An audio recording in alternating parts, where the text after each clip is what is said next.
नमस्कार मैत्रिणींनो.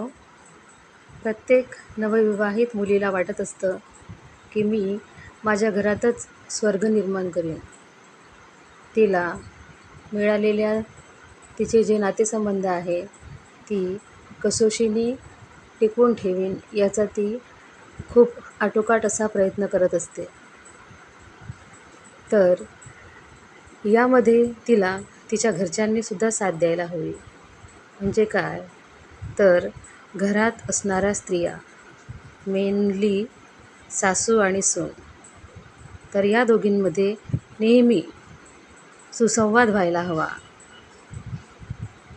सुनेनी आपल्या सासूला महालक्ष्मी मानावं आणि तसं आदरपूर्वक त्यांना ठेवावं.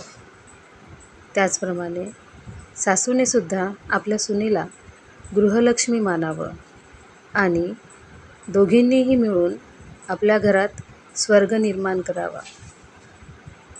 त्याच्यामुळे आपल्या घरात नेहमी सकारात्मक ऊर्जेचा संचार होईल आणि नकारात्मक ऊर्जा दूर पळून जाईल, जे त्या घरामध्ये राहणाऱ्या माणसांच्या तसेच त्या दोघींच्याही हिताचं असतं.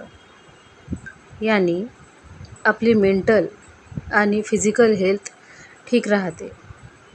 जर आपण क्रोध, जलसी यासारख्याच गोष्टीमध्ये अडकून पडलो तर आपल्या बॉडीमध्ये जे हार्मोन्स तयार होतात ते रागाचे राहतील आणि आपलं जे ब्लड आहे त्याच्यामध्ये ते विषाक्त होऊन जाईल. बरोबर. त्यामुळे नेहमी असं ठरवायचं की आपणच आपल्या शरीरामध्ये हॅपी हार्मोन्स तयार करायसाठी आपण काय करू शकतो याच्याकडे जरा जास्त लक्ष द्यावं, जेणेकरून त्या घरात राहणाऱ्या दोनही महिला खुश राहतील आणि त्यांच्यामुळे ॲटोमॅटिक घरातले पुरुषसुद्धा खुश राहतील. तर मला असं वाटतं की प्रत्येक घरामध्ये असंच नंदनवन फुलावं. जितक्याही स्त्रिया आहेत त्यांच्यामध्ये कोऑर्डिनेशन यावं, त्यांच्यामध्ये प्रेम उत्पन्न व्हावं, जेणेकरून घरातच स्वर्ग निर्माण होईल. तर आता दिवस सुरू आहे नवरात्राचे. त्यानंतर नवरात्र संपलं की दसरा येतो आणि दसरा संपला की दिवाळी येते.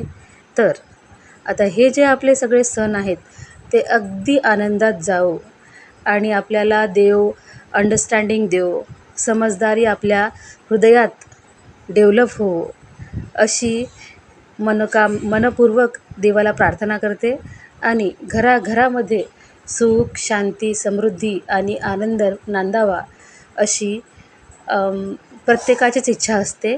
तर ती सर्वांची इच्छा पूर्ण होऊ असं मला मनापासून वाटते. तर येणाऱ्या नवरात्राच्या हार्दिक हार्दिक हार्दिक शुभेच्छा. थँक्यू.